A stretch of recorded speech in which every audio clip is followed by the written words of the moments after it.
Hello बच्चों, ज्ञान बंधु गुरुकुल चैनल में आपका हार्दिक स्वागत है। तो बंधुओं, कल आपको इक्वेशन के बारे में पूरी जानकारी दे चुके हैं।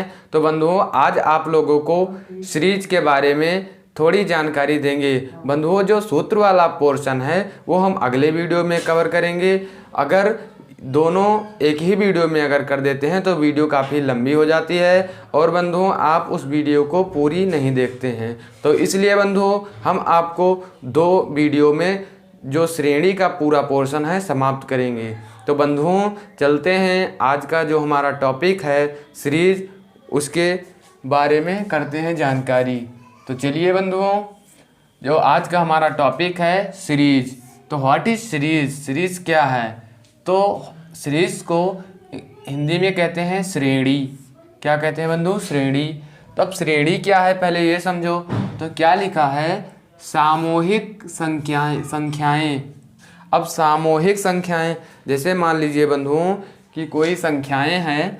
अब ये मान लीजिए संख्याएं हैं, तो इसको अगर हम ऐसे एक मान लीजिए एक ऐसे गोला बना दें तो बंधुओं ये संख्याएं जो है ये गोले में सामूहिक रूप से हैं। अर्थात बंधुओं हम यह कह सकते हैं कि इस गोले में जो संख्याएं स्थित हैं उनका एक समूह बना है। तो वही क्या कह रहा है कि सामूहिक संख्याएं जो एक विशेष नियम का पालन करती हैं। क्या करती हैं बंधुओं? एक विशेष नियम का पालन करती हैं। उन्हें क्या कहते हैं बंधुओं? श्रेणी। तो सामूहिक संख्याएं जो एक विशेष नियम का पालन करती हैं उन्हें श्रेणी कहते हैं। तो बंधुओं अब यहाँ पर ये जानना जरूरी है कि ये सामूहिक संख्या तो है, अब इसमें विशेष नियम, यहाँ जो लिखा है विशेष नियम का पालन, यहाँ पालन नहीं लिखे बंधुओं, जगह थोड़ी कम थी तो लिख दे रहे हैं पालन करती हैं। तो बंधुओं अब यहाँ पर देखिए कि 2, 4, 6, 8। अब इसमें विशेष नियम का पालन क्या होगा बंधुओं? तो जैसा कि आप लोग देख पा रहे होंगे कि अगर हम 4 में से 2 घटा देंगे तो कितना बचेगा? 2। 6 में से 4 घटा देंगे तो कितना बचेगा? 2। 8 में से 6 घटा देंगे तो कितना बचेगा? 2। अब ऐसे 10 में से 8 घटा देंगे तो 2।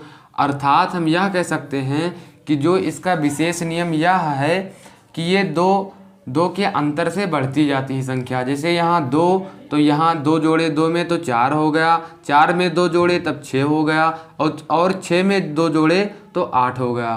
तो यही क्या है? विशेष नियम। यही क्या है बंधु? विशेष नियम। अब चलते हैं दूसरी टॉपिक पर, श्रेणी के प्रकार, टाइप्स ऑफ श्रेणी या क्लासिफिकेशन ऑफ श्रेणी। श्रेणी के प्रकार। अब बंधुओं देखिए श्रेणी के प्रकार, तो श्रेणी के प्रकार मुख्यतः 2 प्रकार के होते हैं। जैसा कि आप सभी लोग जानते होंगे कि श्रेणी मुख्यतः 2 प्रकार की होती हैं। नंबर 1 है समांतर श्रेणी, जिसे एपी कहते हैं, जिसे शार्ट भाषा में एपी कहते हैं। अब आपको हम बताएंगे ये से क्या होता है और पी से क्या होता है। तो ये से अर्थमेटिक और पी से प्रोग्रेशन।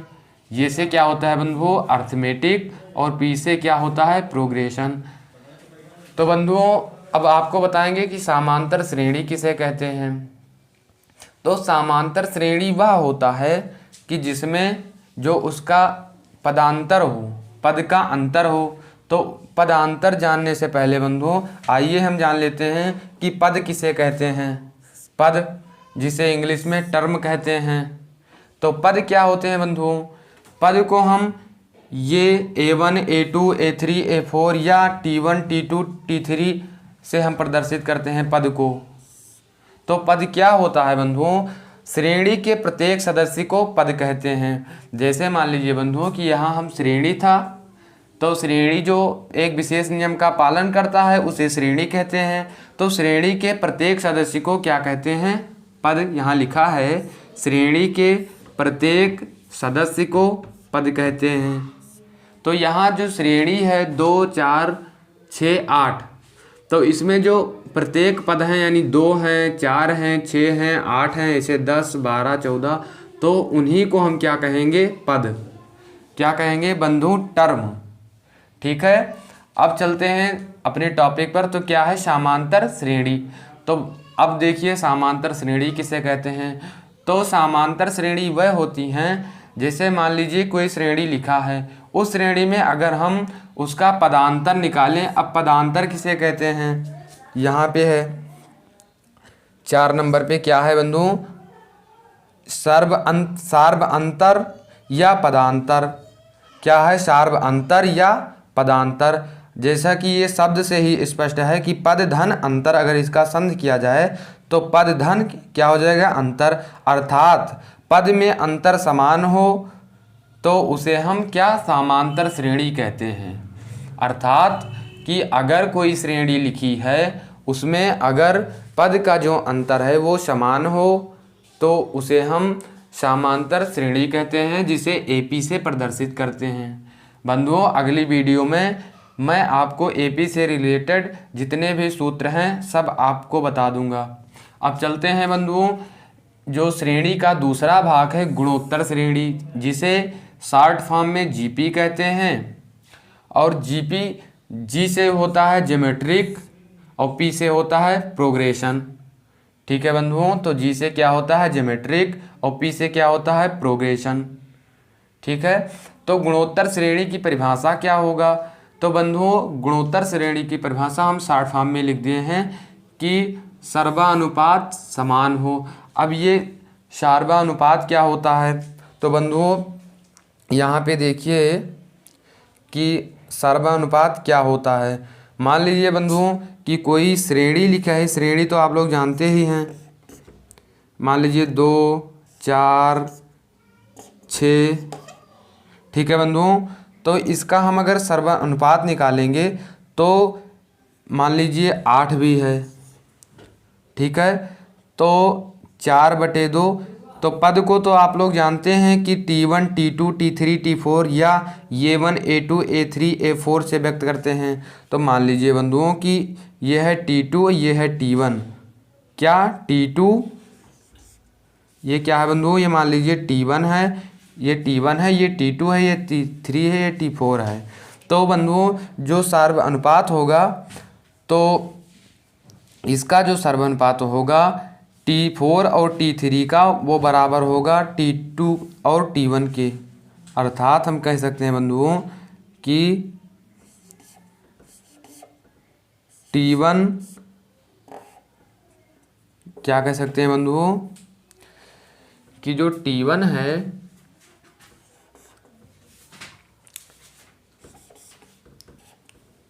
यहाँ वैसे समझ लीजिए बंधुओं, इंक खत्म हो गई है। तो देखिए बंधुओं ये है T2। अब T2/T1 जब हम T2/T1 करेंगे तो 2 आएगा बंधुओं। ठीक है, कितना आएगा, 2। तो इसका जो अनुपात होगा वो आएगा 2।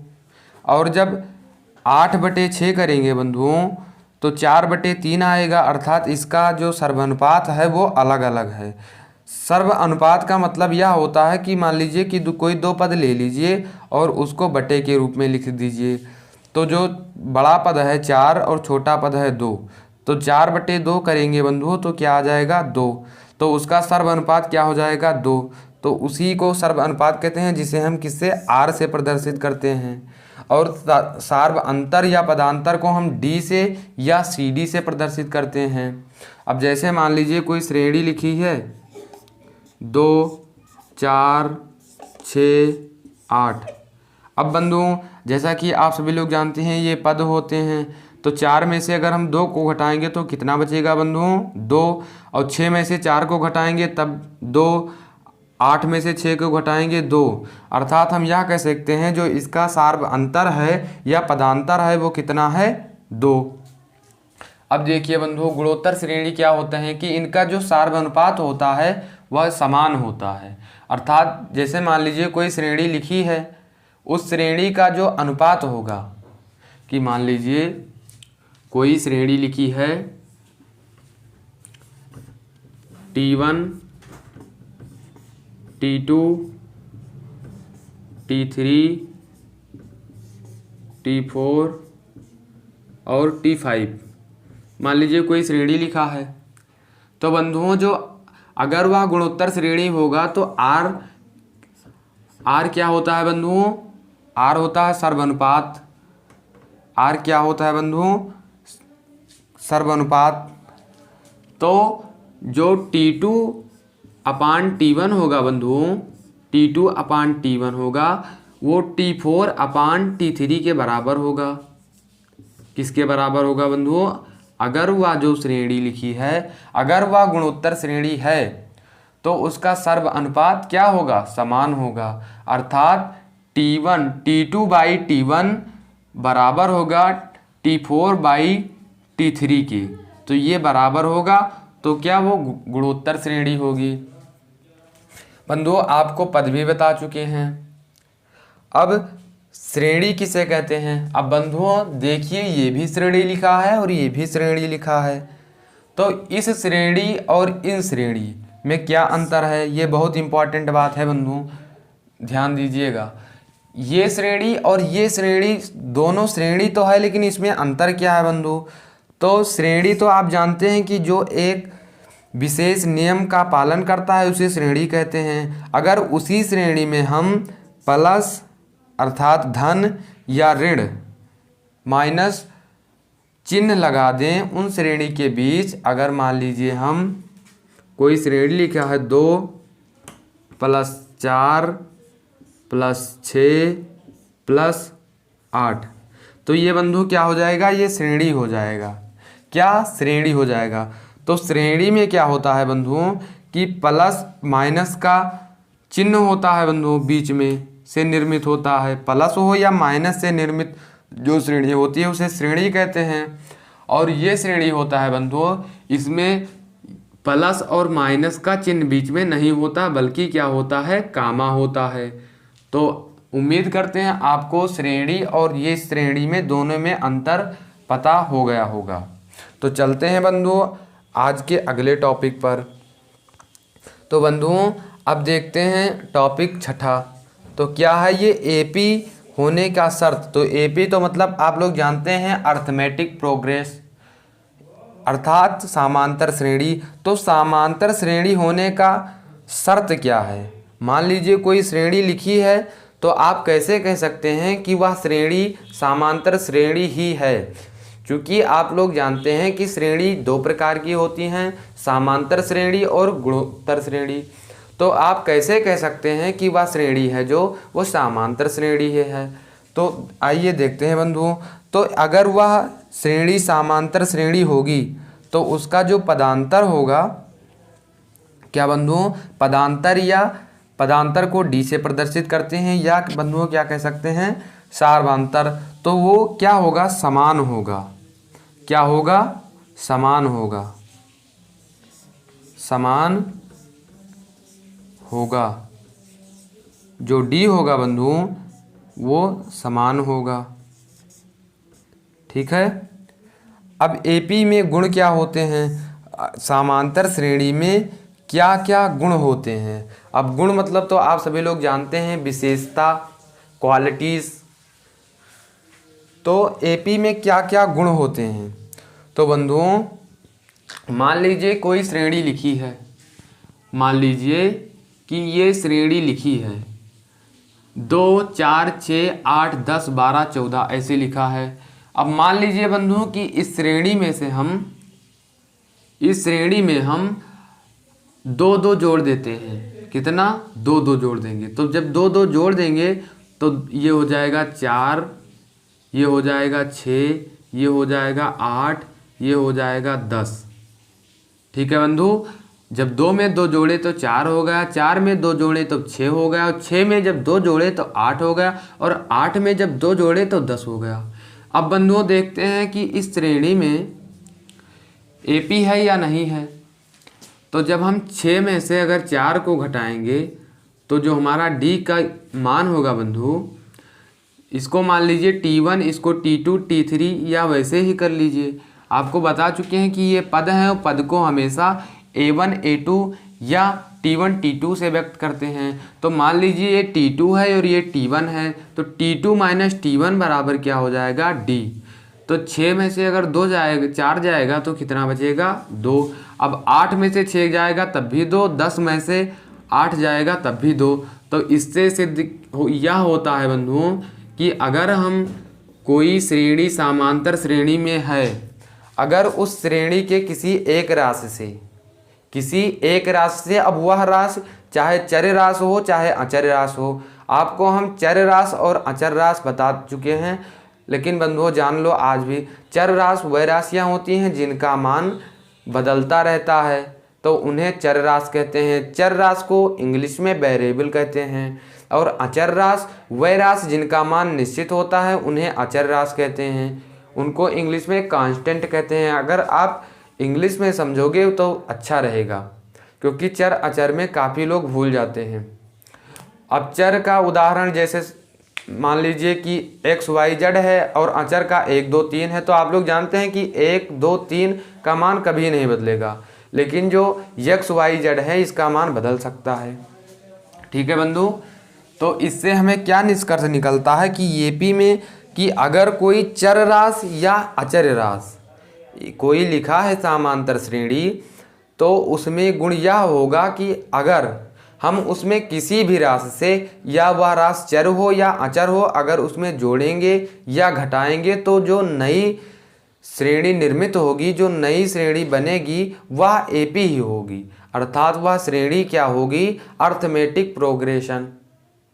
ठीक है बंधुओं, तो एक नियम इसका ये हो गया, एक विशेषता, एक गुण इसका ये हो गया, और एक गुण और है कि अगर हम उसी श्रेणी में, अगर वही समांतर श्रेणी है, वही समांतर श्रेणी में से हम किसी एक राशि को ले लें, अगर किसी एक राशि को ले लें, मान लीजिए हम 2 को ले लिए, अब 2 से इस श्रेणी में गुणा करा दिए, तो 2 दूनी 4, 4 दूनी 8, 8 दूनी 4 दूनी 8 और 6 दूनी 12 और 8 दूनी 16। तो जो श्रेणी बनेगा बंधुओं वो 2 दूनी 4, 4 दूनी 8, तो मतलब तब फिर जो वो श्रेणी निर्मित होगी, और उस श्रेणी में से अगर हम उसका जो पदांतर निकालेंगे तो वह भी क्या होगा, समान होगा। और अगर पदांतर समान है तो वह श्रेणी समांतर श्रेणी है।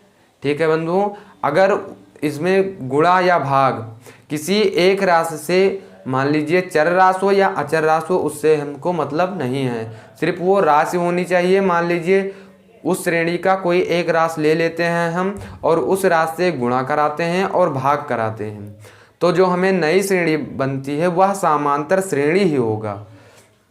और बंधुओं चूंकि समांतर श्रेणी में क्या होता है कि पदांतर समान होता है और गुणोत्तर श्रेणी में सार्व अनुपात समान होता है। सार्व अनुपात को हम R से प्रदर्शित करते हैं और पदांतर को हम D से प्रदर्शित करते हैं या CD से प्रदर्शित करते हैं। तो बंधुओं ये 7वां टॉपिक भी क्लियर हो गया। अब बंधुओं एक बहुत महत्वपूर्ण बात यह है कि मान लीजिए आप हमारे साथ चल रहे थे रास्ते में, तो आपसे हम पूछे कि आप हमको ये बताइए कि 2 से लेकर जो 2 का पहाड़ा है, तो आप सभी लोग जानते हैं कि 2 से 2 का पहाड़ा 2 से 20 तक पहाड़ा तो आप सभी लोग जानते हैं। तो मान लीजिए 2 का पहाड़ा है जो 2 दोहम्मा 20, तो 20 तक कितने योग होंगे। अर्थात हम यह कहना चाहते हैं बंधुओं कि जैसे 2 दूनी 4, 4 दूनी 8, 8 दूनी 16, 8 त्रिक 24, ऐसे जो है 2 से 20 तक, क्या 2 दूनी 4, 4 दूनी 8, इन पहाड़ा का जो पूरा योग होगा, जो 2 का पहाड़ा है 2 दहम्मा कितना होगा 20, तो 20 तक संख्याओं, टोटल संख्याएं हैं, उनका योग कितना होगा। तो बंधुओं एक आज आपको हम ट्रिक बता दे रहे हैं कि किसी अंक का, मान लीजिए वो अंक 2 है, 3 है, 4 है, 5 है, इससे हमको नहीं मतलब है, किसी अंक के पहाड़ा का अगर हमें योग निकालना है तो क्या करेंगे बंधुओं कि 55 गुणे उस अंक का पहाड़ा, क्या करेंगे बंधुओं 55 गुणे उस अंक का पहाड़ा। अब मान लीजिए बंधुओं कि हमको 2 को निकालना है, 2 का निकालना है, तो 55 इंटू क्या हो जाएगा बंधुओं 55 इंटू 2, तो 55 दूना कितना हो जाएगा बंधुओं 110। अब आप कैलकुलेट करके देख लीजिएगा, अगर 110 ना आए तो कमेंट बॉक्स में हमको बताना कि हाँ सर आप गलत बताए थे। तो ठीक है बंधुओं, मिलते हैं अगले वीडियो में। इसी समांतर श्रेणी का अगला वीडियो जो होगा वो आपको पूरा सूत्र, समांतर श्रेणी के जितने भी सूत्र हैं और जितने भी निष्कर्ष हैं सब आपको अगली वाली वीडियो में देंगे। तो जय हिंद बंधुओं, इंकलाब जिंदाबाद, भारत माता की जय। महिलाओं का सम्मान करें।